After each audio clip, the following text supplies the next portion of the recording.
বিয়েটা ভালোই ভালোই হয়ে গেল। এখন বাসর ঘরে যাওয়ার পালা। বন্ধুরা জোর করে বাসর ঘরে ঢুকিয়ে দিল। বাসর ঘরে গিয়ে দরজা লাগিয়ে দিলাম। হয়ে সারা শরীরটা যেন আমার কাঁপছে। বউয়ের কাছে যেতেই বউ বলল, একদম আমার কাছে আসার চেষ্টা করবে না, সিধা আমার ডালেগা। আমি বললাম কেন? বউ বলল, তোমার বিয়ে আমার ছোট বোনের সাথে হওয়ার কথা ছিল। আমি বললাম, তা আপনি এখানে কেন? আপনার ছোট বোন এখন কোথায়? তখন বউ বলল, আমার বোন তার বয়ফ্রেন্ডের সাথে পালিয়ে গিয়েছে। আমি বললাম, মার ডালেগা, আপনি এখানে কেন বসে আছেন? বউ বলল, তোমার সাথে আমার বিয়ে হয়েছে বলে। আমি বললাম, আরে আমি এটা বলিনি, বলেছি আপনার কি কোনো বয়ফ্রেন্ড নেই? বউ বলল, না নেই। কেন? আমি বললাম, থাকলে আপনিও পালিয়ে গিয়ে আমাকে উদ্ধার করুন। বউ তো দেখি অগ্নি দৃষ্টিতে আমার দিকে তাকিয়ে আছে। আমি ভয়ে চুপসে গেলাম। বউ বলল, আমার কাছে কখনো বর অধিকার দেখাতে আপনি আসবেন না। আমি বললাম, বাঁচাইলেন আমারে। বউ বলল, কেন, কি হয়েছে আপনার? আমি বললাম, আসলে এই বিয়েতে আমার বিন্দুমাত্র ইচ্ছে ছিল না। বউ বলল, তাহলে করলে কেন? আমি বললাম, বাবা মা জোর করে বিয়ে দিয়েছে। আচ্ছা, আপনার নাম কি? বউ বলল, আমার নাম মায়া। তোমার? আমি বললাম, আমার নাম রাব্বি। আচ্ছা, আপনি আমার কত বছরের বড়? বউ বলল, আমি জানবো কি করে যে আমি আপনার কত বছরের বড়? আমি বললাম, আপনি কোন ক্লাসে পড়েন? বউ বলল, অনার্স চতুর্থ বর্ষে। আর তুমি? আমি বললাম, দ্বিতীয় বর্ষে। তাহলে আপনি আমার থেকে 2 বছরের বড়। তাহলে আমি আপনাকে আপনি বলেই ডাকবো। বউ বলল, কেন, নাম ধরে ডাকবা? তখন আমি বললাম, মার ডালেগা, আপনি তো আমার বড়, তাহলে নাম ধরে ডাকবো কেন? বউ বলল, তাহলে কি বলে ডাকবে? আমি বললাম, আপু বলে ডাকবো। তখনই দেখলাম বউ আমাকে ঠাস করে একটা থাপ্পড় মারলো। বাসার রাতেই বউর হাতের থাপ্পড়, আহ কি মজা! আমি একটু কান্না করে দিলাম আর বললাম, আমাকে মারলেন কেন? বউ বলল, বউকে কেউ আপু বলে ডাকেন? আমি বললাম, তাহলে আপনাকে আমি কি বলে ডাকবো? মায়া বলল, নাম ধরে ডাকবে, ওকে। আমি বললাম, আচ্ছা আপু। তারপর আবার কি আরেকটা থাপ্পড়। এবার আমি কেঁদে দিলাম। বউ বলল, আরে বাবু কাঁদে না, আরেকবার আপু বললে আরেকটা দিব। আমি বললাম, আচ্ছা আপ। আর বলতে না পেরে আবার বললাম, আচ্ছা মায়া। বউ বলল, এই তো গুড বই। আচ্ছা, এবার ঘুমিয়ে পড়ো। আমি বললাম, কোথায় ঘুমাবো? বউ বলল, কেন, বিছানায়? আমি বললাম, আপনি তো বললেন আপনার কাছে না যেতে। বউ বলল, বলে আমার বাবুটা রে, বিছানায় ঘুমাবে, কিন্তু আমাকে টাচ করার চেষ্টা করবে না। আমি বললাম, আচ্ছা। এতক্ষণ গল্প করলাম, আমার পরিচয়টাই দিলাম না, তাহলে শুনে নেন আমার পরিচয়। আমি রাব্বি, বাবা মায়ের একমাত্র ছেলে। অনার্স দ্বিতীয় বর্ষে পড়ি। বাবা মা জোর করে বিয়েটা দিয়েছেন, আর উনি তো আমার বড় আপু। আরে না, উনি আমার বউ, নাম মায়া, আমার থেকে 2 বছরের বড়। সকালে ঘুম ভাঙলো মায়ার ডাকে। মায়া বলল, এই উঠো। তখন আমি বললাম, কে আপনি? মায়া বলল, কে মানে, কাল রাতে বিয়ে করে আমাকে ভুলে গেছিস? আমি বললাম, কাল আমি বিয়ে কবে করলাম? তার মানে এটা স্বপ্ন ছিল না? তখন মায়া বলল, সিধা মার ডালেগা, কালকে তুই আমাকে বিয়ে করছিস আর আজকেই ভুলে গেছিস? আমি বললাম, তাহলে আমি সত্যিই কালকে বিয়ে করেছিলাম? মায়া বলল, তাহলে কে করেছে? আমি বললাম, ও, তাহলে মনে পড়ছে। আচ্ছা, কাকে বিয়ে করেছিলাম? মায়া বলল, কাকে আবার, আমাকে? আমি বললাম, ও, তাহলে তুমি আমাকে তুই করে বলছো কেন? মায়া বলল, আমি তোর থেকে বড় তাই। আমি বললাম, আচ্ছা, তাহলে আপনি তো ওই রাতের আমার বড় আপু। কি ভাবছেন আবারও থাপ্পড় খেলাম? হ্যাঁ, এবারের থাপ্পড়টা কাল রাতের চেয়ে অনেক দূরে মারলো। মায়া বলল, তোকে না কত করে বললাম আমাকে বড় আপু ডাকবি না, আমার নাম ধরে ডাকবি, ওকে?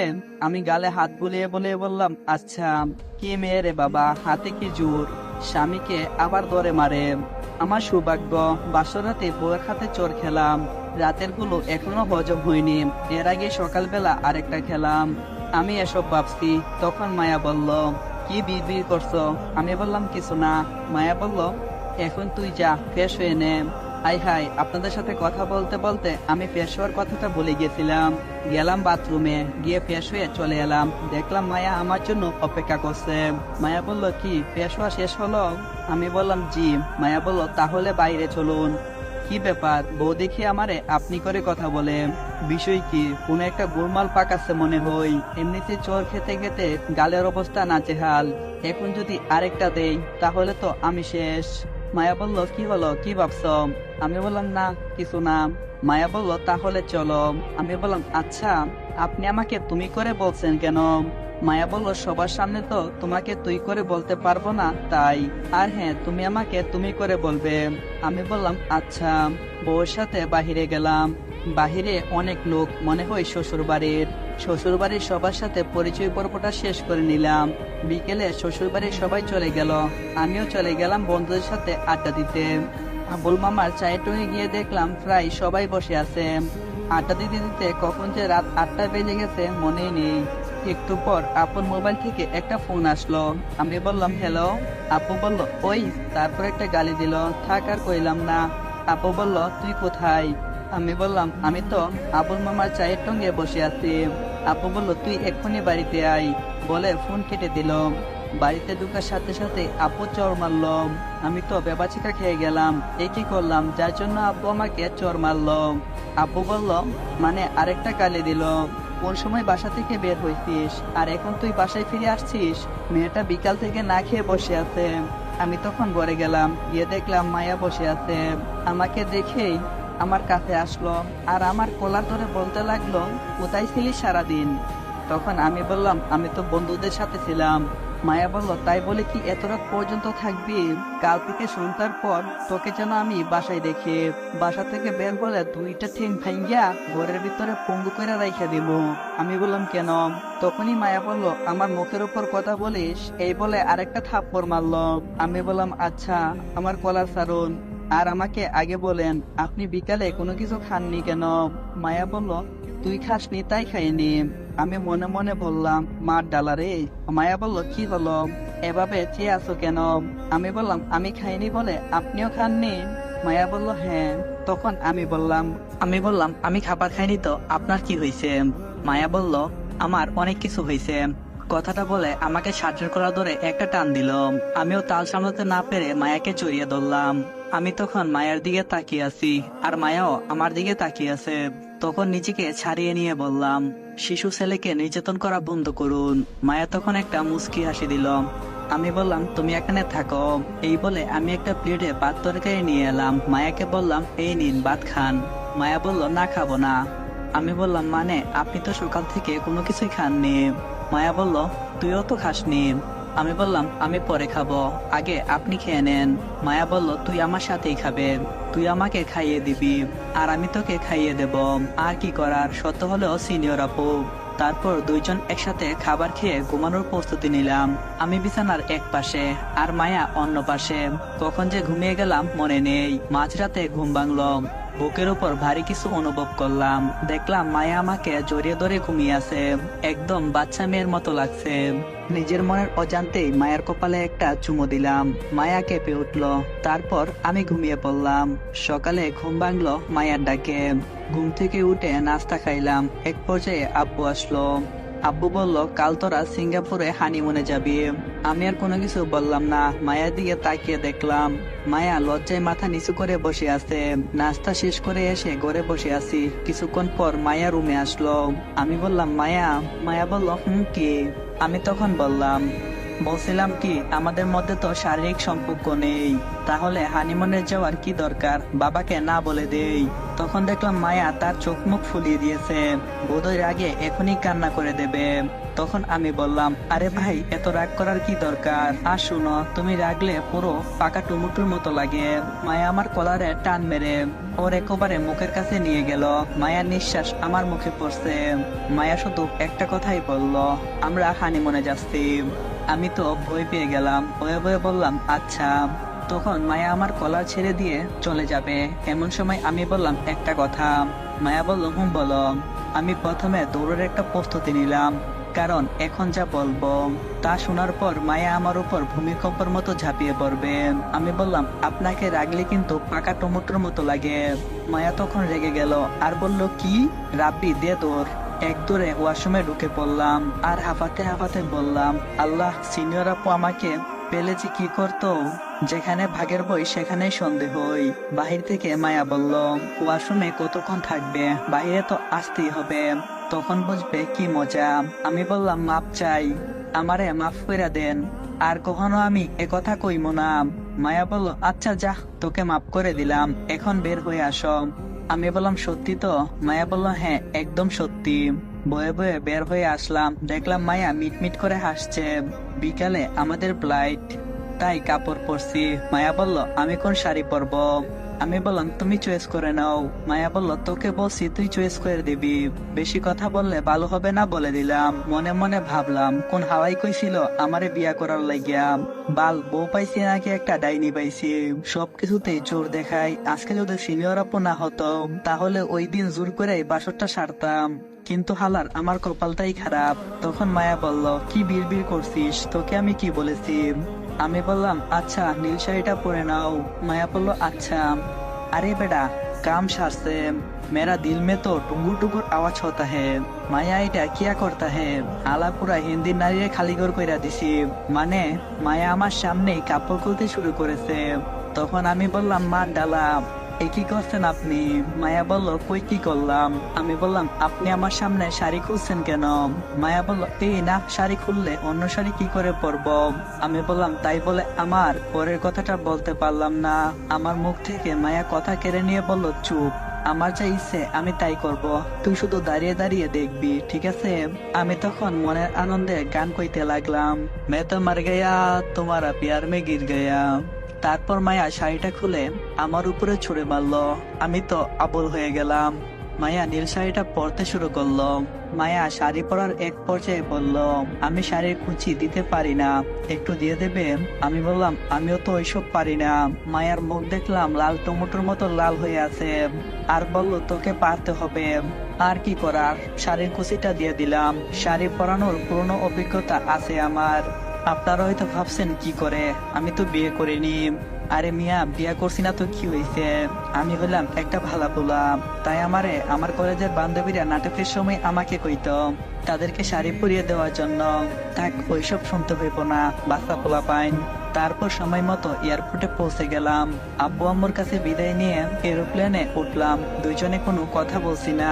রাতে মায়া আমার কাঁধে মাথা রেখে শুয়ে আছে, আর আমি ওর দিকে তাকিয়ে আছি। তারপর বিকেলে সিঙ্গাপুরে পৌঁছে গেলাম। একটা হোটেলে উঠলাম, রুমগুলো দুইজনের পছন্দ হয়েছে। তারপর আর কি, আমি আর মায়া কাপড় পাল্টে বসে বসে টিভি দেখছি আর রিমোট নিয়ে কারাকারি করছি। আমি পানি খাওয়ার জন্য কিচেনে গেলাম, হঠাৎ ইলেকট্রিসিটি চলে গেল। মায়া বই পেয়ে আমাকে ডাকতে লাগলো। মায়া কাপা কাপা কণ্ঠে বলল রাব্বি রে, ওই রাব্বি কই তুমি। আমি কিচেন থেকে মায়াকে স্পষ্ট দেখতে পাচ্ছি আমার মোবাইলের স্ক্রিনের আলোর সাহায্যে। মায়া খুব ভয় পাচ্ছে। তখন আমি মায়ের কাছে গেলাম, অমনি ইলেকট্রিসিটি চলে এলো আর মায়া আমাকে জড়িয়ে ধরলো, খুব শক্ত করে জড়িয়ে ধরলো। বুঝলাম মায়া অনেকটাই ভয় পেয়েছে। তখন ভালো করে লক্ষ্য করে দেখলাম মায়া কেঁদে দিল। আমি কিছুক্ষণ পর বললাম আমার কাশির আওয়াজে মায়া অনেকটাই লজ্জা পেয়ে আমাকে ছেড়ে দিল। আহারে আমার লজ্জাপতি বউ। রাত প্রায় 10টা, ঘুমানোর প্রস্তুতি নিলাম। আমি একটা কুলবালিশকে জড়িয়ে ধরে শুয়ে আছি, আর মায়ের দিকে তাকিয়ে দেখলাম মায়ার চোখ রাগে যেন লাল হয়ে যাচ্ছে, যেন এখনই আমাকে খেয়ে ফেলবে। মায়া আমার কাছ থেকে কুলবালিশটা কেড়ে নিয়ে তারপর যা করলো। আমি তখন একটা কোল বালিশকে জড়িয়ে ধরে শুয়ে পড়লাম, আর চোখে আমি মায়ার দিকে তাকালাম। দেখলাম মায়া লাল বেগুনের মতো হয়ে গেছে, মনে হচ্ছে এখনই আমাকে গিলে খাবে। মায়া আমার কাছ থেকে কুল বালিশ কেড়ে নিয়ে বারান্দায় ফেলে দিল। আমি তো ভয় পেয়ে গেলাম। মায়া কাঁদতে কাঁদতে আমার বিপরীত পাশে শুইল। কিছুক্ষণ পর মায়া বলল কারো যদি আমাকে জড়িয়ে ধরার ইচ্ছে থাকে তাহলে সে আমাকে জড়িয়ে ধরতে পারে, আমি কিছু মনে করব না। আমি কি এখন বসে বসে ললিপপ চুষব নাকি। আমি গ্রিন সিগন্যাল পেয়ে ওকে জড়িয়ে ধরলাম।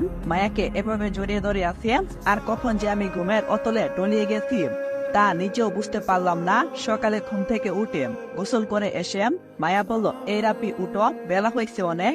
আমি বললাম ডিস্টার্ব করো না আমার লক্ষ্মী বউটা, আমাকে একটু শান্তিতে ঘুমাতে দাও প্লিজ। মায়া তখন তার বেজা চুলগুলো আমার মুখের লাগিয়ে সুড়সুড়ি দিতে লাগলো। আমি এখন এই অবস্থায় আর ঘুমাতে পারলাম না। মায়াকে দেখতে তখন অপরূপ লাগছিল। এক কথায় আমি মুগ্ধ হয়ে গেছিলাম। মায়া বলল গোসল করে আসো। আমি একটু মায়াকে রাগানোর জন্য বললাম কাল রাতে কি আমাদের মধ্যে কিছু হয়েছিল। মায়া বলল তা তুমি ভালো জানো। মায়া কথাটা শুনে অনেকটাই লজ্জা পাইছিল, তার মুখ দেখে বোঝা যাচ্ছে। আমি বললাম আচ্ছা কি করে জানবো আর কি করে বলবো। মায়া বলল, তোমাকে বলতে হবে না, আর তোমাকে জানতেও হবে না, তাড়াতাড়ি ঘুম থেকে উঠো, নাস্তা করো। আমি বললাম, না, তোমার থেকে শুনবো, না বললে ভালো হবে না বলছি। মায়া বলল, না বললে কি করবে? আমি বললাম, আমি তোমাকে খেয়ে ফেলবো। মায়া বলল, ও তাই বুঝি, কয়জনকে আজ পর্যন্ত খেয়েছো? আমি বললাম, কয়জনকে খেয়েছি মানে? তুমি কি বলতে চাচ্ছ? মায়া বলল, আরে কচি খুকা, কিছু বুঝো না বুঝি? আমি তখন মায়াকে কোনো কিছু না বলে তার হাত ধরে টান দিয়ে বিছানায় নিয়ে আসলাম। মায়া বলল, আরে ছাড়ো, কি করছো? আমি বললাম, কেন? আমার লক্ষ্মী বউটাকে আদর করছি, আমার অনেক ইচ্ছে তোমাকে আদর করব, তাতে তুমি এসব বলছো কেন? মায়া বলল, সকাল সকাল কি শুরু করলে? ছাড়ো আমায়, নাস্তা বানাতে হবে। আমি বললাম, আগে বলো, কাল রাতে কি হয়েছিল আমাদের মধ্যে? মায়া বলল, আমার লজ্জা করে, আমি বলতে পারবো না। আমি বললাম, না বললে কিন্তু এখনই তুমি মজা বুঝবে। তখন মায়াকে আমার অনেক কাছে নিয়ে আসলাম। আমি মায়ার চোখের দিকে তাকিয়ে আছি। মায়া আমাকে দেখছে আর আমি মায়াকে দেখছি। কারো কোনো দিক দিয়ে কোনো খেয়াল নেই, আমরা মনের অতলে হারিয়ে গেছি। আমি আর সহ্য করতে পারলাম না। তখন আমার ঠোঁট দুটো মায়ার গোলাপি ঠোঁটের দিকে নিয়ে নিলাম। মায়ার গোলাপি ঠোঁটে আমি কিস বসিয়ে দিলাম। সিঙ্গেলরা, কষ্ট হচ্ছে তোমাদের? তারপর আর কি শোনাম, ওই যে ইতিহাস রচনা করলাম। তারপর মায়া বলল, তোমার কোনো সময় টময় নাই, তাই না? আমার আবারও গোসল করতে হবে, শরীরটা নোংরা কইরা দিলাম। আমি বললাম, বেবি, আরেকটু ইতিহাস লিখতে চাই। মায়া বলল, চুপ বেয়াদব, কি বলো এসব? আমি আর এখানে থাকবো না। এই বলে মায়া লজ্জায় মুখ লাল করে রুম থেকে দৌড়ে পালিয়ে গেল। আমি তার পিছন পিছন ছুটে গেলাম। ছুটতে ছুটতে তার শাড়ির আঁচল ধরে ফেললাম। ধরার পরে মায়া হতবাক হয়ে দাঁড়িয়ে আছে, সামনে আর যেতে পারছে না, লজ্জায় আমার দিকে তাকাচ্ছে না। আমি আস্তে আস্তে তার শাড়িটা টানছি আর মায়া আমার দিকে আসছে। তারপর মায়ার কোমরে হাত দিয়ে তাকে আমার কাছে নিয়ে আসলাম। তখন মায়া লজ্জায় চোখ যেন বন্ধ করে দিয়েছে। আমি আমার হাত দিয়ে মায়ার গলায় আলতো করে ছুঁয়ে দিলাম আর তাকিয়ে দেখলাম মায়ার চোখ দিয়ে যেন পানি গড় গড় করে বের হচ্ছে। এভাবেই চলছে অনেকক্ষণ। হঠাৎ মায়া আমাকে নিচকে টান দিয়ে সরিয়ে দিল। আমি তো অবাক তখন। মায়া বলল, টাচ করবে না আর আমাকে? আমি বললাম, কেন? তুমি তো আমার বউ, টাচ করবো না কেন? মায়া বলল, বলছি আর টাচ করবে না, বেশ আর করবে না। আমি বললাম, আমি তোমাকে অনেক ভালোবাসি বউ, এরকম বইল না। মায়া বলল, কিসের ভালোবাসা? আমি তোমার সিনিয়র, সেইটা বুঝো না, তাই আমাকে ধরবে না। আমি বললাম, দেখো, পাগলামি বাদ দাও। মায়া বলল, কিসের পাগলামি? নাম ধরে ডাকলে কেন? আমি বললাম, তাহলে পাগলি বলে ডাকবো। মায়া বলল, কি বললে আমারে? আমি বললাম, কই কিছু না তো। মায়া বলল, তুই আমারে পাগলি বললি, তাই না? আমি বললাম, তুমি আমার জান, তোমারে পাগলি বলবো কেন? মায়া বলল, তোকে না না বলছি ওর অধিকার ফলাতে আসবি না, তুই এখন আমার চোখের সামনে থেকে সর। এই বলে মায়া চলে গেল রুমে। আমি তো পুরো হতবাক। যে বউ আমারে কত ভালোবাসতো, আদর করে, সে বউ আমারে 2 টাকারই কষতে।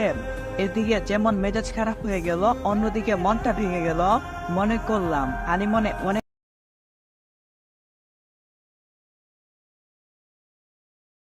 মায়ার মনটা অনেক ভালো, সত্যি হলো তো আমার বউ। আমি জানি তোমরা এরকম বউ পাবে না। ফোনটা দেওয়ার পরে মায়া রেগে গেল আর একটু দূরে চলে গেল। আমি তখন মেঘলার সাথে কথা বলছি। আমি বললাম, কে আপনি? আমাকে কেন চাচ্ছেন? মেঘলা বলল, আমি তোমার ছোটবেলার বন্ধু মেঘলা, এত তাড়াতাড়ি ভুলে গেলে? আমি বললাম, সরি মেঘলা, আমি তোমারে চিনতে পারি নাই। মেঘলা বলল, আচ্ছা, তো কেমন আছো রাব্বি? আর এখন কোথায় আছো? আমি বললাম, সিঙ্গাপুরে আসছি হানিমুনে। মেঘলা বলল, আমিও তো সিঙ্গাপুরে থাকি। তা তুমি কোথায় থাকো? ঠিকানাটা দেবে একটু। আমি বললাম, কি করবে ঠিকানা দিয়ে? মেঘলা বলল, কিছু গুরুত্বপূর্ণ কথা ছিল। আমি বললাম, ঠিক আছে নাও। তারপর আমি মেঘলাকে ঠিকানা দিলাম। মেঘলার সাথে কথা শেষ করে মায়াকে খুঁজছি, কিন্তু তাকে দেখতে পাচ্ছি না। আরে, এখানে তো ছিল মায়া, আর তাকে খুঁজে পাওয়া যাচ্ছে না। আমার তো চিন্তা হচ্ছে।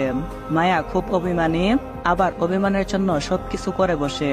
আমি পুরো পার্কটা খুব ভালো করে খুঁজলাম, কিন্তু কোথাও ওকে পাচ্ছি না। তাও বারবার খুঁজতে থাকি। খুঁজতে খুঁজতে দেখি বাগানের এক কোনায় বসে আছে মায়া, সেখানে কেউ যায় না। মন মারা হয়ে বসে আছে, কোনো কথা নয়, চুপচাপ বসে আছে। আমি বললাম, মায়া, তোমার কি হয়েছে? এখানে একা একা কি করছো? আমি কতক্ষণ ধরে তোমাকে খুঁজতেছি। মায়া কোনো কথা বলছে না। আমি বললাম, কি হলো মায়া? কিছু বলো না কেন? তুমি কথা না বললে আমার খারাপ লাগে। আমি এসব বলছি তখন মায়া উচ্চ সুরে কেটে দিয়ে আমাকে জড়িয়ে ধরলো। আমি বললাম, কি হলো মায়া, কাঁদছো কেন, হঠাৎ তোমার কি হলো? মায়া বলল, তুমি বুঝবা না, তুমি তো কিছুই বুঝো না। এই বলে মায়া আমারে আরো শক্ত করে ধরলো। আমি বললাম, এই কি হয়েছে, কেঁদো না, কি হয়েছে তোমার? এখানে সবাই দেখছে আমাদের। মায়া বলল, তো কি হয়েছে? আমি বললাম, এই মায়া, সিলিগেট করো না প্লিজ, সকলে দেখছে কি মনে করবে? এইসব বলতে বলতে মায়া আরো বেশি রেগে যায়, বাসার দিকে রওনা দিচ্ছে। তখন আমি বললাম, তুমি একা কোথায় যাচ্ছ? হুম, একা গেলে রাস্তায় বিপদ হতে পারে। মায়া বলল, হলে হবে, তাতে তোর কি? হুম, আমি বললাম, আবার তুই? মায়া বলল, তোরই কি ভালোভাবে বলতে হবে? এই বলে মায়া একটা গাড়ি ধরে বাসার দিকে রওনা দিল। আমি তার পিছন পিছন আরেকটা গাড়ি নিয়ে আসছি। যাই হোক, হাজার হলেও বউকে তো আর বিপদে ফেলতে পারি না। কি জন্য রাগ হলো সেটাই আমি ভেবে পাচ্ছি না। মনে হয় মেঘলার ফোন আসার পর থেকে। এবার বিষয়টা ক্লিয়ার হলাম। আমি তার পিছন পিছন বাসায় গিয়ে পৌঁছালাম। দেখি মায়া রেগে বিছানায় বসে আছে, কোনো শব্দ নেই, চোখ মুখে গম্ভীর ভাব। আমি মায়ার পাশে বসলাম, মায়ের হাত ধরে মায়ের চোখের দিকে তাকিয়ে, এই মায়া, এমন করো না প্লিজ, দেখো তোমাকে আমি কত ভালোবাসি, আর তুমি আমাকে এভাবে কষ্ট দিচ্ছ। তোমাকে ছাড়া আমার সবকিছুই অসম্ভব। প্লিজ মায়া, কি হয়েছে আমাকে খুলে বলো। মায়া বলল, তো তখন মেঘলা নামের মেয়েটার সাথে কথা বললে কেন? ও তোর কি হই? আমি বললাম, তুমি যা ভাবছো তা না, মেঘলা আমার ছোটবেলার বন্ধু। তো তুমি এই কারণে আমার সাথে খারাপ ব্যবহার করছো? মায়া বলল, করবো না, আমাকে ছেড়ে তুমি অন্য মেয়েদের সাথে কথা বলছো, এটা আমি মোটেও সহ্য করতে পারছিলাম না। আমি বললাম, ঠিক আছে বাবা, আর কথা বলবো না, শুধু তোমার সাথেই বলবো, ঠিক আছে? এবার একটু হাসো। মায়া একটা মুচকি হাসি দিল। কি সুন্দর লাগছে মায়াকে, বলে বুঝাতে পারবো না। অনেক কষ্টে মায়ার রাগ ভাঙাতে পারছে। ডিনার শেষে রুমে আসলাম দুইজন। আমি একটু ল্যাপটপ চালু করে কাজ করছি। মায়া বিছানায় শুয়ে আছে, আমি কাজে ব্যস্ত। একটু পরে মায়া বলল, তোমার কাজ শেষ হলো, তুমি ঘুমাবা না? আমি বললাম, না, তুমি ঘুমাও, একটু কাজ আছে। মায়া বলল, আমার ঘুম ধরছে না, তুমিও আসো। আমি বললাম, তাহলে আমি কি করব? তোমার ঘুম আসছে না? মায়া বলল, ঠিক আছে, তোমাকে শুতে হবে না, তুমি তোমার কাজ নিয়ে থাকো। এই বলে মায়া আমার প্রতি একটু রাগ নিয়ে অন্যদিকে মুখ করে শুয়ে আছে। আমি আর দেরি না করে ঘরের আলোটা বন্ধ করি, বিছানায় গেলাম। দেখি মায়া জেগে আছে, এখনো ঘুমায়নি। আমি মায়ের কাঁধে হাত দিলাম। তখন মায়া, এই ছুবে না আমায়, তুমি তোমার কাজ নিয়ে থাকো। আমি বললাম, তুমি তো আমার বউ, শোনা, বউ কি এসব বলে? মায়া বলল, তুমি খবরদার, এসব বলে আমার মন জয় করতে পারবে না। আনিমন করতে আসছো না তো, তুমি কাজ করতে আসছো, যাও কাজ নিয়ে থাকো, বউয়ের কাছে আসতে হবে না। এই বলে মায়া পিছনের দিকে ঘুরল। আমি তো ছেড়ে দেওয়ার পারতো না, একটু জোর করে মায়ের কাতরা ধরে আমার দিকে ঘুরিয়ে নিলাম। আর মায়া শুধু রেখে আমার কাছ থেকে ছুটে পালানোর জন্য জোর করতে। আমি তার হাত দুটো আরো শক্ত করে ধরলাম। দেখি মায়ের চোখ যেন লাল হয়ে আসছে, কিন্তু তার চোখে ভালোবাসার কামনা আমি দেখতে পাচ্ছি। আমি আস্তে আস্তে আমার ঠোঁট তার ঠোঁটে লাগাতেই সে চোখ বন্ধ করলো। আমি আর চোখে তার গালের একটা তেলের দিকে তাকিয়ে আছি। কি মায়াবী চেহারা তার, মনে হয় সারা জীবন ধরে এভাবে দেখি। পরে আর কি ইতিহাস। অনেক শান্তিতে সারা রাত ঘুমাতে পারলাম। সকালে ঘুম থেকে উঠে গোসল করে এসে মায়া ভিজা চুলগুলো আমার মুখে শিরশিরি দেয়। আমি আর ঘুমিয়ে থাকতে পারলাম না, উঠে গেলাম। আমি বললাম, মায়া, এত সকাল সকাল কেন আমাকে ডিস্টার্ব করো, যাও তো। মায়া বলল, এই উঠো, গোসল করে আসো, নাস্তা করবো একসাথে। আমি বললাম, না, একটু ঘুমাই, তুমি এখান থেকে যাও। মায়া আর কোনো কথা না বলে আমার হাত ধরে টেনে আমাকে গোসলখানায় নিয়ে আসলো। আমি তো এত সকালে গোসল করব না, কিন্তু মায়া শুনছে না। গোসল করলে খাবার খেতে দেবে, না হলে খাবার বন্ধ। তারপর পানি ঢেলে আমি হঠাৎ মায়ের গায়ে পানি ঢেলে দেই। মায়া বলল, এই কি করলে এটা? আমি বললাম, কই কি করলাম, শুধু আমার বউডারে একটু ভিজিয়ে দিলাম। মায়া বলল, তুমি একটা ফাজিল বর। আমি বললাম, কেন? মায়া বলল, ওই আমি গোসল করছি না, আবার ভিজিয়ে দিলে কেন? আমি বললাম, আমার বউকে আমি যা ইচ্ছে করতে পারি, তাতে তোমার কি? মায়া বলল, তারা দেখাচ্ছি মজা। এই বলে মায়া গোসলখানায় আমাকে মারতে এগিয়ে আসে। পা পিছিয়ে নিয়ে মায়া পড়ে যাবে, এমন সময় আমি তাকে হাত দিয়ে ধরে নেই। মায়া চোখ বন্ধ করে আছে। তারপর মায়ার মুখের দিকে তাকাতে দেখে সে অনেকটাই ভয় পাইছে। কি অপরূপ লাগছে মায়াকে। আমি তার দিকে হা করে তাকিয়ে আছি। তখন মায়া চেয়ে বলল, এই ছাড়ো, তোমার জন্য আমার এই কি অবস্থা। আমি বললাম আমি আছি না, আমি থাকতে তোমার কোনো কিছুই হইব না। মায়া বলল হয়েছে হয়েছে, আর বলতে হবে না, এখন গোসল করে নাও। আমি বললাম তাহলে একসাথে করি। মায়া বলল ছিছি, এসব কি বলো, একসাথে গোসল করলে আমার লজ্জা লাগবে না বুঝি। আমি বললাম আরে তুমি আমার বউ, লজ্জা কিসের। মায়া বলল না আমি পারবো না, তুমি গোসল করো। এই বলে মায়া গোসলখানা থেকে চলে যাচ্ছিল, তখন আমি মায়াকে আমার কাছে নিয়ে ঝর্ণাটা ছেড়ে দেই। দুইজন একসাথে ভিজে গেলাম। যাই হোক, একসাথে গোসলটা শেষ করলাম। আহারে তুমি তো সিঙ্গেল ভাই, শুধু গল্পই শুনতে পারবা, বিয়ে করে তুমগো ভাইরে দাওয়াত দিতে পারবা না। আর যদি বিয়ে করে দাওয়াত না দাও সিধা মার ডালেগা। তো এবার গল্পে ফিরে আসি। আর হ্যাঁ, সবাই এই ভিডিওতে কিন্তু একটা লাইক, একটা কমেন্ট আর তোমার বন্ধু ঘরে শেয়ার করে দিও। যারা সিঙ্গেল আছে তাদেরকে। দুইজনে একসাথে গোসল শেষ করলাম, দেওয়ার পরে রুমে আসলাম। এখন কাপড় চেঞ্জ করবো রুমে। হঠাৎ মায়া বলল এই রুম থেকে বের হো একটু। আমি বললাম আরে আমি আবার কি দোষ করলাম, কেন রুম থেকে বের হব। মায়া বলল আমি কাপড় চেঞ্জ করব না বুঝে, এভাবে দেওয়ালে পরে থাকবি কি, বের হো রুম থেকে, আমার লজ্জা করে। আমি বললাম স্বামীর কাছে কাপড় চেঞ্জ করলে কিসের লজ্জা, আর তোমার এত লজ্জা কেন, দেওয়ালে পরে তোমাকে অনেকটাই সুন্দরী দেখাচ্ছে মায়া। মায়া বলল যা বলছে। এই বলে আমাকে ঠেলে বের করে দিছে। তখন আমি বললাম এই দিকে মুখ করিয়ে রাখবো, তোমাকে দেখবো না, ছাও। মায়া বলল না না হবে না, এই রুম থেকে বের হতো। আমি বললাম একটু থাকি না মায়া, সত্যি আমি তোমাকে দেখবো না। মায়া বলল ঠিক আছে। তখন আমি বললাম ঠিক আছে। এই বলে মায়া তার কাপড় পাল্টাছে, আর আমি অন্যদিকে মুখ করে আছি। কিন্তু আমার মন তো মানছে না, কি যে ভালের বউ একটা, শুধু লজ্জা করে। আমি আর ধৈর্য ধরে রাখতে পারলাম না, হালকা করে আঙ্গুলের ফাঁক দিয়ে তাকে দেখতে লাগলাম। আর সহ্য করা যায় না। আস্তে আস্তে আমি মায়ের দিকে চুরের মতো যাচ্ছি। মায়া কিছু বুঝে উঠতে পারেনি, আর যেন মায়াকে সত্যি পরীর চেয়ে সুন্দর লাগছে, তাই আলতো করে মায়ার গায়ে হাত দিতেই কলিং বেলের আওয়াজ। দোল শেষ পর্যন্ত রোমান্সটাই মাটি হয়ে গেল। মায়া খুব তাড়াতাড়ি কাপড়টা পরে নিল।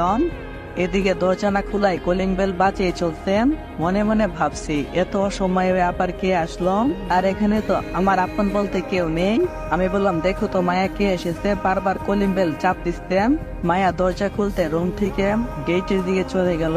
দরজা খুলতে মায়া একটা মেয়েকে দেখতে পাই।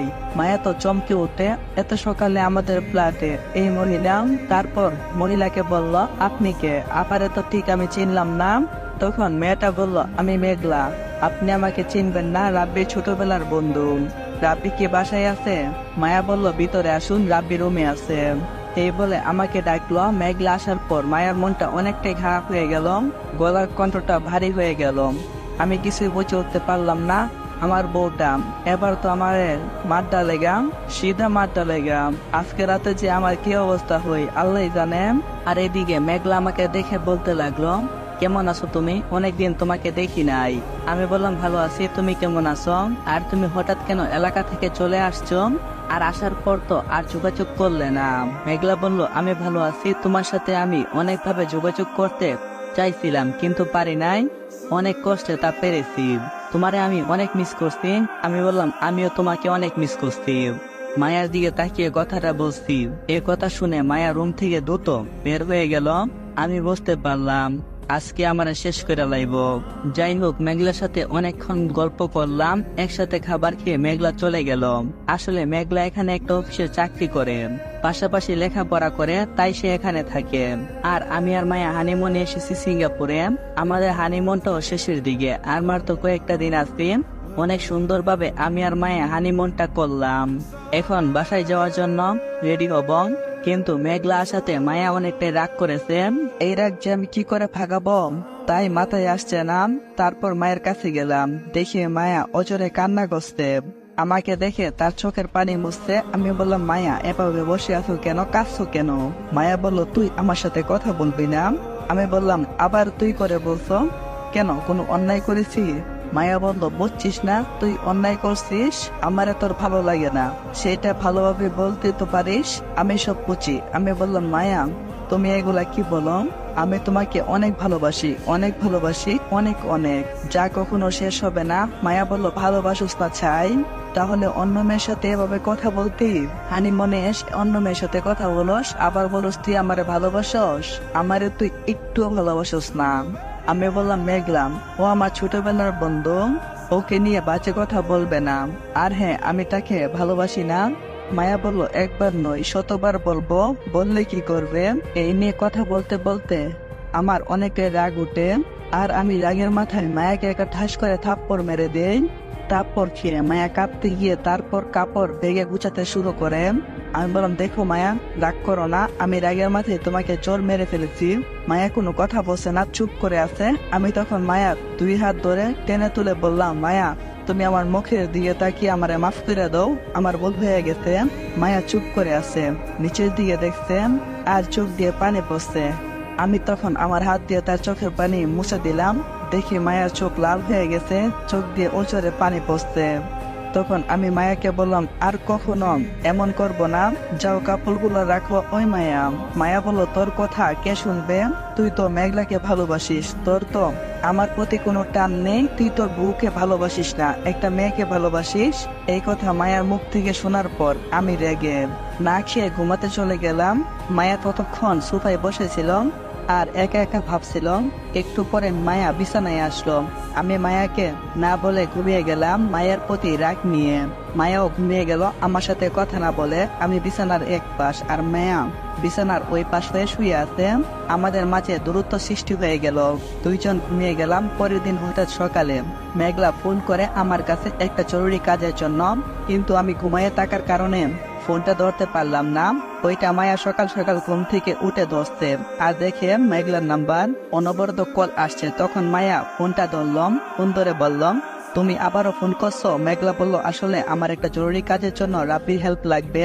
রাব্বি ছাড়া এখানে আমার চেনা মানুষ নেই, প্লিজ ফোনটা রাব্বিকে দেন একটু। মায়া বলল, তুমি আমার ভালোবাসাকে কেড়ে নিতে চাও, বুঝেছি, আর খবরদার রাব্বির ফোনে কখনো ফোন করবে না। এই বলে মায়া ফোনটা কেটে দিল। মেঘলার ফোনটা কেটে দেই। মেঘলা চিন্তায় পড়ে যায়। পরে অনেকবার কল করলাম কিন্তু কেউ রিসিভ করলো না। একটু পর আমি ঘুম থেকে উঠি, ফোন হাতে নিয়ে দেখি অনেক মিস কল। কল লিস্টটা চেক করলাম, দেখলাম মেঘলা ফোন করছে। আমি ঘটনাটা মায়ের কাছ থেকে জিগাই, মায়া কোনো কিছু বলল না। তখন হঠাৎ মেঘলার ফোন, আমি মেঘলার ফোনটা ধরলাম। তারপর মেঘলা আমাকে সবকিছু খুলে বললাম। ঘটনা সবকিছু শুনে মায়ের প্রতি অনেক রাগ হয়ে গেল। কেন মায়া মেঘলার সাথে এত খারাপ ব্যবহার করছে? তারপর আমি মায়াকে বললাম, মেঘলা ফোন করছিল, তার সাথে তুমি কি ব্যবহার করছো, কি খারাপ কথা বলছো, আর তুমি আমাকে মিথ্যা কথা বলছো? মায়া বলল, না মানে আমি তোমাকে মিথ্যা বলতে চাইনি। আমি বললাম, তাহলে বললে কেন, আর মেঘলার সাথে খারাপ ব্যবহার করলে কেন? জানো না মেঘলা আমার ছোটবেলার ফ্রেন্ড হয়। মায়া বলল, এবার বুঝি মেঘলা আমার থেকে বড় হয়ে গেল। আমি বললাম, মায়া তোমার কথা ঠিক করো, তুমি উল্টা পাল্টা কথা বলছো। মেঘলা আমার বন্ধু হই, বুঝলাম। এসব বলতে বলতে মায়া আমার মাঝে ঝগড়া শুরু হয়। দুইজন রাগ করে একে অপরের সাথে কথা বলা বন্ধ করে দিয়ে অন্য রুমে চলে গেলাম। তখন মেঘলা আমার কাছে ফোন করে দরকারি কাজের জন্য যেতে বললাম। আমি তখন মেঘলার কাছে চলে গেলাম। মেঘলার কাজটা শেষ করে রুমে এসে দেখি মায়া রুমে নেই।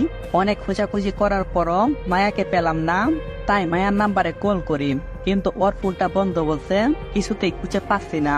আমি তখন কাঁদতে শুরু করলাম। হঠাৎ করে পাগলিটা কোথায় চলে গেল অচেনা শহরে, একটু বকা দিছি, আর এর জন্য আমাকে এত বড় শাস্তি দিল মায়া। আমি তখন রুমে এসে একা একা কাঁদতেছি, চোখের জল পরে যেন ফলুরটা ভিজে যাচ্ছে। হঠাৎ যেন রুমের দরজায় লক করছে কেউ। আমি খুশি হয়ে দরজা খুলে দিয়ে দেখি হোস্টেলের ম্যানেজার। ম্যানেজারকে দেখে মনটা খারাপ হয়ে গেল। ম্যানেজার তখন সব কথা খুলে বলল, মায়া বাসায় চলে গেছে। আমার খুব চিন্তা হচ্ছে, একে একে মায়া বাসায় যেতে পারবে কিনা, রাস্তায় যদি কোনো বিপদে পড়ে। ফোন হচ্ছে সুইচ অফ দেখাচ্ছে। এভাবে বই পেয়ে গেলাম। মায়াকে অনেক ভালোবাসি আমি। মায়ের কিছু হলে আমি নিজেকে কখনো ক্ষমা করতে পারবো না। ম্যানেজার থেকে মায়া চলে যাওয়ার কথা শুনে সাথে সাথে আমি রুম থেকে জিনিসপত্র গুছিয়ে নিয়ে বাসার জন্য রওনা হলাম। তার আগে মেঘলাকে ফোন করে ঘটনা খুলে বললাম, আর সাথে সাথে বাসায় আসার জন্য রওনা দিলাম। 6 ঘন্টা পরে আমি বাসায় পৌঁছালাম। মায়া কয়েক ঘন্টা আগে পৌঁছাইছে। মায়াকে বাসায় একা যেতে দেখে আব্বু আম্মু হতবাক হয়ে গেছিল আর বলেছিল, বৌমা তুমি একা একা আসলে, রাব্বিকে তো দেখছি না। মায়া বলল, ওর একটা ছোট কাজ ছিল, তাই আমাকে একা পাঠিয়ে দিয়েছে, কাজ শেষ হলে ও চলে আসবে। আম্মু বলল, তোমার কথা বিশ্বাস হলো না। মায়া চুপ করে আছে। আর আমি বাসায় পৌঁছে গেলাম, গেটে ধাক্কা দিলাম। মায়া এসে গেট খুলে দিল, মায়ের সাথে কথা না বলে। বাসার ভিতরে গেলাম।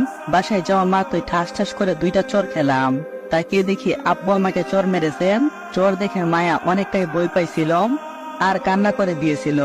আমি চোখ তুলে তাকিয়ে দেখি আব্বু রেগে আছেন, তার বড় বড় চোখ বের করে আমার দিকে তাকিয়ে আছে আর বলল, আজ যদি বৌমার কিছু হয়ে যেত তাহলে কি হতো? নিজেকে কখনো ক্ষমা করতে পারতি? আমি চুপ হয়ে আছি। তখন আম্মু বলল, বৌমাকে তো এভাবে একা পাঠানো একদম ঠিক হয়নি। আনি মনে তোর আবার কিসের কাজ থাকে? আর কাজ থাকলে তুই কিনা আজকে তোর বউকে পাঠিয়ে দিলি বাসায়? আমি উত্তরে কোনো কিছু বলছি না, চুপ হয়ে আছি। তার কারণ হলো মেঘলার কথা আব্বু আর আম্মুকে বলতে পারছি না। আমি তো পুরো লজ্জিত হয়ে গেলাম আর মায়ের দিকে রেগে তাকালাম। দেখছি মায়া মাথা নিচু করলো। আব্বু বললো, কিরে রাব্বি, উত্তর দেশ না কেন? আমি বললাম, না মানে বাবা কিছুই বলতে পারছি না, বাবাকে দেখে অনেকটাই ভয় পাচ্ছি। আব্বু বললো, কি মানে করছিস? আজ মাফ করে দিলাম তোকে, যা বৌমাকে দিয়ে রেস্ট নে, অনেক দূর থেকে ভ্রমণ করে আসছিস। আমি আর মায়া রুমে চলে গেলাম। গিয়ে ভাব এখন মায়াকে এসব ব্যাপারে প্রশ্ন না করাই ভালো। আব্বু আম্মুর গাল খেয়ে এমনিতেই মাথাটা গরম হয়ে আছে। আমি চুপচাপ আছি, মায়া চুপ করে আছে। কিছুক্ষণ পর বিছানায় চুপ করে থাকার পর খাবার খেতে গেলাম। খাওয়া শেষ করে রাতে রুমে এসে শুয়ে গেলাম। তখন আমি মায়াকে বললাম, তুমি আব্বু আম্মুকে মিথ্যা বললা কেন? আর তোমাকে এভাবে একা একা কে আসতে বলেছেন? মায়া বলল, কেন আসবো না, তুমি মেঘলাকে নিয়েই থাকো। আমি বললাম, দেখো মায়া, তোমাকে নিষেধ করেছি, এইগুলো বাদ দাও প্লিজ। মায়া বলল, সত্যি করে বলো তো, তুমি কি মেঘলাকে আদৌ ভালোবাসো? আমি তখন মায়ার দুই গারে হাত দিয়ে বললাম, তোমাকে ভালোবাসি, শুধু তোমাকে ভালোবাসি, অন্য কাউকে না। এই কথা বলার পর আমার হাত সরিয়ে দিল আর বলল, খবরদার আমাকে টাচ করার চেষ্টাও করবি না। আমি তো আমার বউকে ধরেছি। মায়া বলল, তুমি আমাকে ছুবে না, বেশ যাও মেঘলার কাছে যাও, ওকে টাচ করো। এই কথা বলার সাথে সাথে মাথাটা যেন গরম আগুন হয়ে গেল। নিজের রাগকে কন্ট্রোল করতে না পেরে ঠাস ঠাস করে আরো দুইটা চর মেরে দিলাম। তখন মায়া কাঁদতে শুরু করলো। কাঁদতে কাঁদতে বিছানায় শুয়ে গেল, আমিও শুইলাম। আমার খুব কষ্ট হচ্ছে মায়াকে চর মারাই। আমি এক দিকে আর মায়া অন্যদিকে ঘুমিয়ে আছেন। আমি তখন নিজেকে একটু শান্ত করে মায়ের কাঁধে হাত দিয়ে ঝাঁকুনি দিলাম। দেখি যে মায়ের চোখ মুখ বেজাম। আমি তখন বললাম, প্লিজ বাবু, আমার প্রতি রাগ করে থেকো না, আমারে মাফ করে দাও, আর কখনো আমার ভুল হইব না। আসলে তুমি আমার মাথাটা গরম করে দিছিলাম, তাই তোমাকে চোর মারছি, প্লিজ আর হবে না বাবু, আর কখনো রাগ করবো না তোমার সাথে। মায়া চুপ করে আছে, কোনো কথা বলছে না। আমার কথা শুনে আরো বেশি কাঁদতে লাগলো আর তার চোখের জল যেন আমি সইতে পারছি না। আমি তখন আমার হাত দিয়ে চোখের জলগুলো মুছে দিলাম। মায়া আমার হাতটা সরিয়ে দিল। সরিয়ে দিয়ে মায়া অন্যদিকে ঘুরলাম। অনেকবার মায়ের সাথে কথা বললাম, কিন্তু মায়ের কোনো উত্তর আসেনি। একটু পরে দেখি মায়া ঘুমিয়ে গেল। মায়াকে চোর মেরে আমার খুব কষ্ট হচ্ছে, তাই ঘুম ধরছে না চিন্তায়। অনেক রাত হয়েছে আর কখন যে ঘুমিয়ে গেছি বুঝতে পারিনি। সকালে অনেক দেরিতে ঘুম ভাঙলো। গভীর রাত ভরে জাগার কারণে ঘুম থেকে উঠতে অনেকটাই লেট হয়ে গেছে। মায়াকে চা নিয়ে আসার জন্য ডাকতেছি, কিন্তু সাড়া পেলাম না। তাই বিছানা থেকে উঠে রুমের বাইরে মায়াকে খুঁজতেছি, কিন্তু কোনোভাবে মায়াকে দেখতে পাচ্ছি না। এই সময় আমি মাকে দেখে মায়ের কথা জিজ্ঞাসা করলাম। আম্মু বলল, বৌমা তো তার বাবার বাসায় চলে গেল একটু আগে। বৌমাকে নাকি তার বাবা অনেক দেখতে ইচ্ছে করছিল, তাই। আমি বললাম, কি মায়া তোর বাসায় চলে গেছে? তখন আম্মু বলল, কেন বাবা, তুমি জানো না? আমি তখন কোনো কিছু না বলে মায়াকে বারবার ফোন করতে লাগলাম। অনেকবার কল করার পর মায়া ফোনটা ধরলো। মায়া বলল, বারবার কেন ফোন করছো? আমাকে খবরদার ফোন করবে না, আমার সাথে তোমার কোনো কথা নেই। তখন যেন আমার মাথাটা এলোমেলো হয়ে গেল। আমি বললাম, দেখো বাবু, আর রাগ করো না, আমাকে ক্ষমা করে দাও প্লিজ, আমি ক্ষমা চাচ্ছি তোমার কাছে, প্লিজ আমারে ক্ষমা করে দাও, আর কখনো হইব না। মায়া বলল, চাহ মেঘলার কাছে যা, আমাকে ভালোবাসলে এরকম আমাকে মারতি না। আমি বললাম, বারবার মেঘলার কথা বলার কি আছে, হঠাৎ এমন ব্যবহার করছো কেন? এখনই বাসায় আসো। মায়া বলল, না যাবো না, কি করার করো। আমি বললাম, দেখো মায়া, এটা কিন্তু বাড়াবাড়ি হচ্ছে, এরকম করতে পারো না তুমি। মায়া বলল, কিসের বাড়াবাড়ি হচ্ছে? তুমি খবরদার আমাকে আর ফোন করবে না, আর কোনোভাবে যোগাযোগ করার চেষ্টা করবে না। অনেকটাই রেগে কথাগুলো বলছে সে। আমি বললাম, মানে তুমি কি বলতে চাচ্ছ? এই বলতে মায়া ফোনটা কেটে দিল। আমি বেশ অনেকবার মায়ার ফোনে কল করলাম, কিন্তু মায়া ফোন বন্ধ করে রাখছে। খুব রাগ হলো, ভাবছি আর জীবনও মায়ের সাথে কথা বলবো না। কিন্তু আমি খুব চিন্তায় পড়লাম, আমার অনেক কষ্ট হচ্ছে, কি জন্য যে এত কষ্ট পাচ্ছি নিজেও জানি না। বেশ কয়েকদিন কেটে গেল, কিন্তু মায়ের কোনো সারা শব্দ পেলাম না। আমি আর এক মুহূর্ত থাকতে পারছি না মায়াকে ছাড়া। আমার খুব লজ্জা লাগছে। আমি তাকে বারবার ফোন করছি, কিন্তু ফোন সুইচ অফ। তাই মায়ার বাবার কাছে ফোন করে মায়াকে ফোন দিতে বললাম, কিন্তু মায়ার বাবা বলল আমার সাথে নাকি মায়া কথা বলবে না। সাথে সাথে মনটা ভেঙে গেল। আমি ভাবলাম এখনো দেখি ও রাগ করে আছে আমার প্রতি। তুই এমন কেন রে মায়া, কেন বুঝছ না আমার ভালোবাসা? মনে মনে এসব ভাবছি আর নিজেকে নিজেই প্রতিজ্ঞা করলাম আর কখনো মায়ের সাথে কোনোদিন কোনো যোগাযোগ আমি করব না। তাই আমি আর মায়ের সাথে কোনো যোগাযোগ করি নাই। অনেক কষ্টে দিনগুলো যাচ্ছে, শুধু মায়ার স্মৃতিগুলো মনে পড়ে। এই দুইটা চোখ শুধু মায়াকে খুঁজে, এই মনটা বেকল হয়ে পড়ে। তার সাথে একটুখানি কথা বলার জন্য কয়েক মাস পর হঠাৎ মায়ার বাবার ইমার্জেন্সি ফোন। আমি ফোন ধরলাম, সালাম দিলাম। সালাম দিয়ে মায়ার বাবা যা বললো তা ছিল এরকম, রাপি তুমি কোথায় আসো, তাড়াতাড়ি চলে আসো, মায়ের অনেক পেট ব্যথা, খুব তাড়াতাড়ি আমার বাসায় আসো, মায়া খুব কান্না করতেছে, ডাক্তারের কাছে নিয়ে যেতে হবে, আর এখন তোমাকে খুঁজছে। মায়ের কথা শুনে মনটা যেন ভেঙে চুরমার হয়ে গেল। নিজের আবেগকে কন্ট্রোল করতে পারলাম না। চোখ দিয়ে আপনি পানি জ্বলছে। নিজের ভালোবাসার মানুষের এরকম পরিস্থিতি কেউ সহ্য করতে পারবে না। তখন আমি অনেক কান্না করে আর ফোনটা নিচে পড়ে গেল। আমি কোন রকমের তাড়াহুড়া করে বের হয়ে মায়ের বাসার দিকে রওনা দিলাম। আর বাবা মাকে বলতে মনে ছিল না। একটু পর মায়ের বাসায় চলে এলাম। বাসায় ঢুকে শাশুড়ি আম্মার সাথে দেখা হয়ে গেল। ওনার সাথে দেখা হয়ে ভালোই হলো। জিজ্ঞাসা করলাম মায়া কোন রুমে আছে। উপরের রুমে আছে বলার পর দৌড়ে সেই রুমে চলে গেলাম। মায়া আমার দিকে তাকিয়ে আছে চল চল করে আমার চোখের দিকে। চোখ দিয়ে অজরে পানি পড়ছে। মায়ের কান্না দেখে আমার বুক ফেটে যাচ্ছে। রুমে ঢুকতে মায়ের প্রতি রাগ অভিমান যেন সব হারিয়ে গেল। আমি তখন মায়ের সাইডে বসলাম। তখন মায়া অন্যদিকে মুখ করে আছে। আমি তার চোখের পানি কোনো মুছে দিতে গেলে ও হাত ছড়িয়ে দিল। তখন আমি কাঁদো কাঁদো কণ্ঠে বললাম, এই মায়া কি হয়েছে তোমার, কান্না করছো কেন, এমন করছো কেন? কিছু হবে না, আমি এসেছি, তুমি দেখো সবকিছু ঠিক হয়ে যাবে। মায়া আমার এরকম করুণ কথা শুনে আরো কান্না শুরু করে দিল। আর আমি নিজেকে কন্ট্রোল করে রাখতে পারিনি।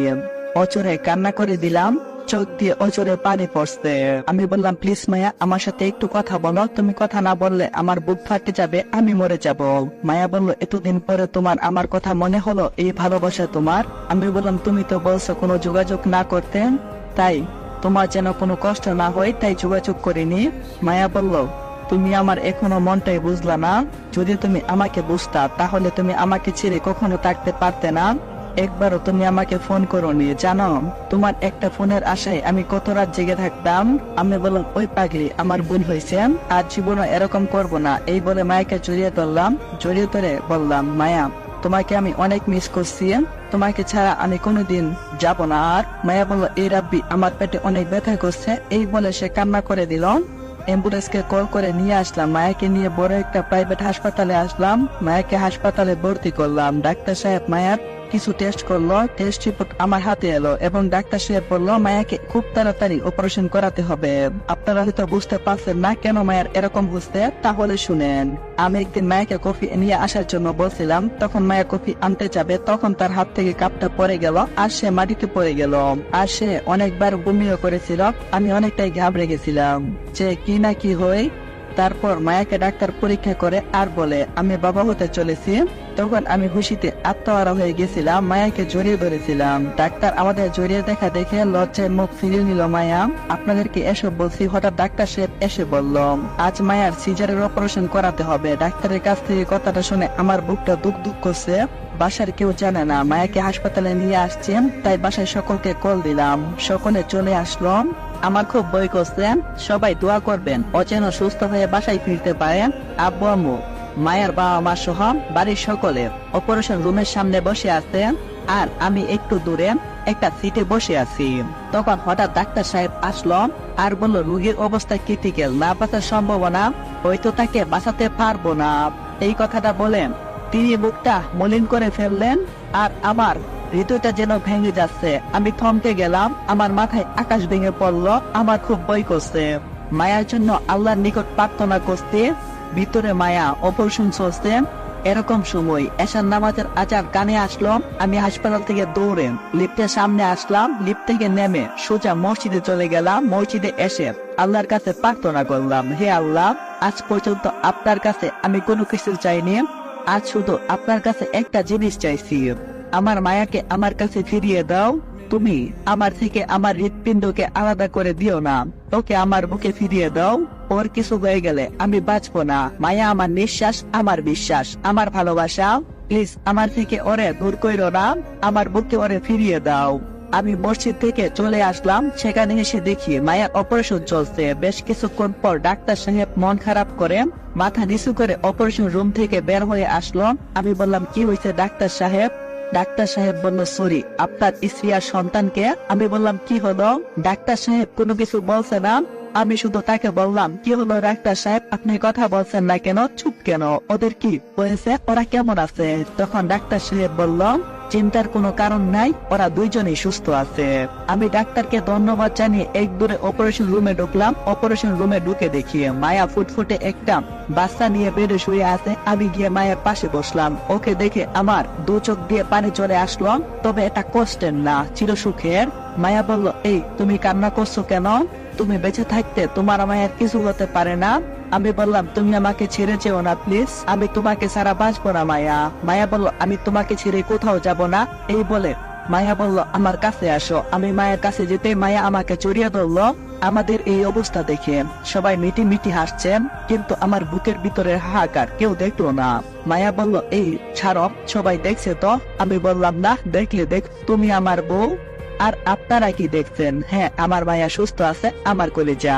আপনাদেরকে এই কথাটা বলে আমি মায়াকে শক্ত করে জড়িয়ে ধরলাম, বুকের ভিতরে নিলাম। ওকে বুকের ভিতরে নেওয়া যে দুনিয়ার সবচেয়ে বড় সুখ, সেটা আমি উপলব্ধি করতে পারলাম। আমার পাশে এখন ফুটফুটে একটা আদর করার মতো বাবু আছেন। আর আপনাদের বিয়ে তো হই নাই, বাবু আসবে কোথা থেকে? সবাই আমাদের জন্য দোয়া করবেন। তো রাব্বি ভাইয়ের গল্পটা এখানেই সমাপ্ত হলো। আশা করি খুব তাড়াতাড়ি নতুন গল্প নিয়ে আসবো। আর গল্পটা কেমন হয়েছে অবশ্যই কিন্তু কমেন্টে জানাও। আর কে কোথা থেকে গল্পটা দেখতেছ অবশ্যই বলবা। আর ভালো থাইকো সবাই। আল্লাহ হাফিজ গাইস।